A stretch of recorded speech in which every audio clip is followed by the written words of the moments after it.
अगर मैं आपसे कहूं कि बंगाल में सड़क पर नमाज पढ़ने से क्या होगा, साक्षात आप देख लीजिए। लेकिन सवाल उठता है कि मुसलमान सड़क पर नमाज?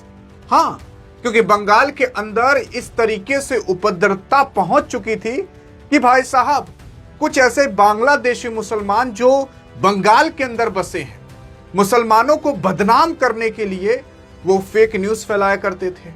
वो कहते थे कि सड़क पर नमाज किया जाए, बल्कि मस्जिद बगल में ही रहती थी। लेकिन अब उन सब की खबर लेने के लिए शुभेंदु आ चुके हैं। शुभेंदु ने वो ऑर्डर दे दिया है कि अगर कोई भी नमाज पढ़ता हुआ दिखाई देना तो उसके बाद क्या करना है, कैसे करना है, वो अब आप देखोगे। यार, अगर आप देखने की कोशिश करोगे तो खुद देखो, पश्चिम बंगाल की निर्वाचित अभी जो शुभेंदु अधिकारी की सरकार है ने राज्य के अंदर सार्वजनिक सड़कों पर और रास्ते पर नमाज पढ़ने पर पूरी तरीके से रोक लगाने पर बड़ा फैसला लिया है। और बड़ा फैसला ये किया है, कैबिनेट बैठक में यातायात व्यवस्था और कानून व्यवस्था को सुचारू बनाए रखने का उद्देश्य से निर्देश जारी किए गए हैं। यानी कि अभी तक जो इस तरीके से सड़क पर बैठ करके नमाज पढ़े जाते थे, उस पर पूरी तरीके से पाबंदी, बैन लगा दिया जा चुका है। अगर कोई भी इस तरीके से सड़क पर नमाज पढ़ता हुआ दिखाई दिया तो तुरंत सीआरपीएफ पहुंच जाएगी। लेकिन सवाल उठता है कि सड़क पर, अरे यार, ये यूपी, बिहार और दिल्ली, मध्य प्रदेश, राजस्थान, यहां पर तो नहीं दिखता, बंगाल के अंदर दिखता था। यार, अगर आप सोच रहे हो कि ये भारत के मुसलमान है तो कतई नहीं, ये बंगाल के अंदर जो मुसलमान बांग्लादेश से आए हैं, जो ये चाहते हैं कि सरकार और मुसलमान के बीच मुठभेड़ हो, ये वो मुसलमान है, ये भारत के मुसलमान नहीं है। मैं आपको हर वीडियो में बताता हूं कि जो भी कट्टरपंथिता होती है वो भारत के मुसलमान कर ही नहीं सकते, क्योंकि वो भारत माता से प्यार करते हैं। लेकिन जो बांग्लादेशी मुसलमान आकर बैठे हैं वो थोड़ी ना करते हैं। और अगर यही फैसला आपकी टीएमसी की नेता या कह सकते हो ममता बनर्जी ली होती तो आज इनको हार का दिन नहीं देखना पड़ता। और अब तगड़े तगड़े फैसले लिए जा रहे हैं, जैसे बांग्लादेश और भारत का जो बॉर्डर है वहां पर पूरी तरीके से बैरिकेड लगाना या फेंसिंग करना, तार लगाना, वो भी जारी हो चुका है। उसी के साथ साथ जो मुसलमान हैं वो रोड पर ना नमाज पढ़ें बल्कि मस्जिद में जाकर नमाज पढ़ें। यार, अब आप और हम हैं, अब रोड पर ले जाकर भगवान की फोटो रख के ओम जय जयकारा करें तो क्या अच्छा लगेगा? क्या वो रास्ता है, क्या वो जगह है कि वहां पर जाकर हम राम भगवान की पूजा करें?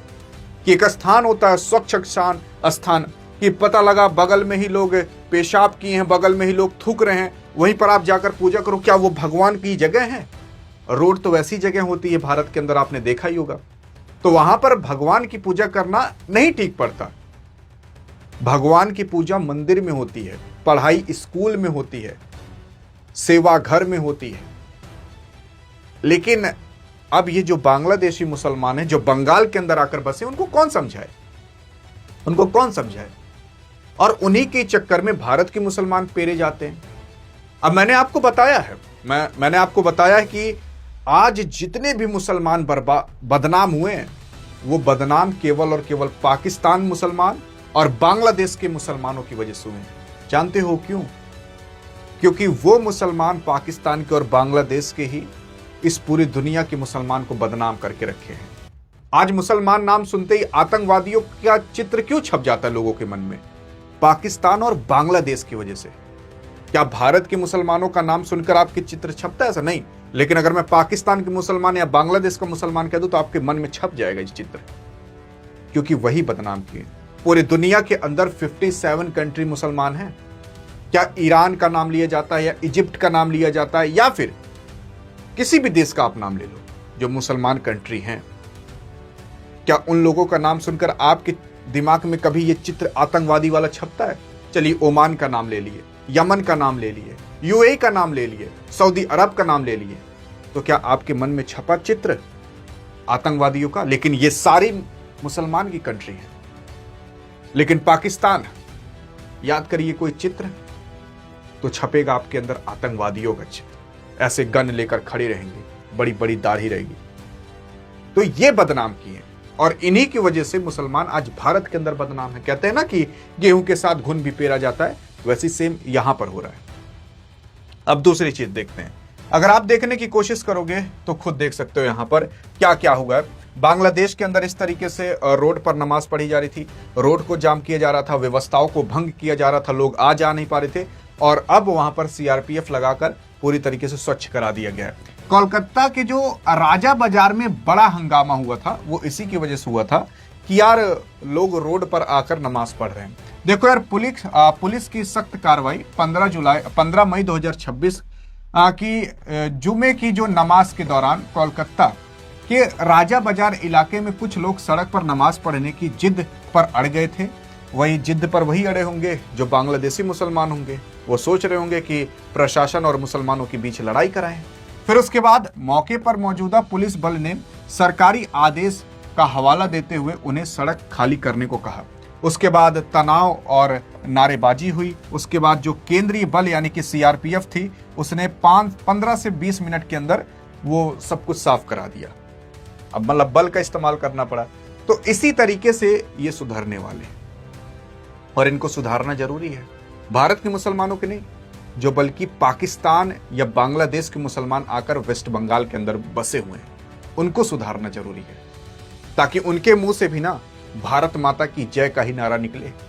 फिर उसके बाद अगर आप देखने की कोशिश करोगे, सरकार का कड़ा रुख। यहां पर मस्जिद के भीतर ही अब इबादत है, मतलब मस्जिद के भीतर ही अब आप नमाज पढ़ सकते हो, ये नियम आ चुका है, रोड या कहीं और पर नहीं।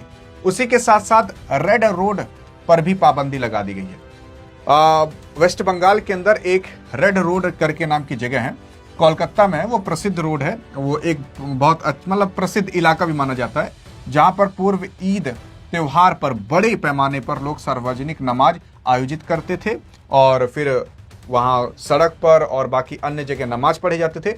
वो सब भी पाबंदी लगा दी जा चुकी है। केवल और केवल मस्जिद में ही नमाज पढ़ सकते हो। अब देखो, मस्जिद पर रोक नहीं लगा है, या नमाज पर रोक नहीं लगा है, या प्रार्थना पर रोक नहीं लगा है, या पूजा पर रोक नहीं लगा है। बस जो जिसका स्थान है वहां जाकर करना है। अब रोड पर करने का क्या मतलब है, रोड जाम करने का? यहां पर लाउड स्पीकर और अवैध गतिविधि पर भी एक्शन लिया गया है। लाउड स्पीकर को भी मना कर दिया जा चुका है प्रशासन द्वारा कि लाउड स्पीकर का भी आप नहीं इस्तेमाल कर सकते। तो ये बड़ी खबरें थी जो मैंने सोचा आपको बता दें, और इससे भी बड़ी बड़ी खबरें मैंने आपके लिए डिस्क्रिप्शन में जो व्हाट्सएप चैनल का लिंक दिया है वहां पर डाल दी है पहले से। बाकी आपको क्या लगता है कि ये करना सही था कि गलत था? देखते हैं एक भारतीय नागरिक होने के नाते आप क्या सोचते हो। अधिक जानकारी चाहिए तो इस वीडियो में मिलते हैं, तब तक के लिए जय हिंद, जय भारत।